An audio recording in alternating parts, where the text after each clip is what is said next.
you guys for coming back to J&A'S Unique Appetite to Travel. As you can see, I am obsessed with lobster. When will I not be? For my anniversary, my husband got me a 16-pound lobster.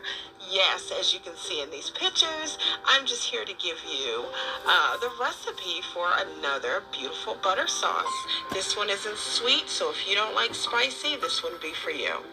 I would use 2 sticks of unsalted butter, chili powder, pepper flakes, paprika, Creole seasoning, cayenne pepper, garlic powder, Italian seasoning, and that is it. Actually, that's not it. Whoopsie. So you will go ahead and add, saute your onions, and also you can get the pickled ginger as well. And what's great about this is your lobster will be luscious and spicy and taste so good.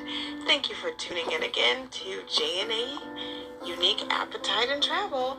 Please comment below, like and subscribe, and let me know what you think of the sauce. Bye, guys.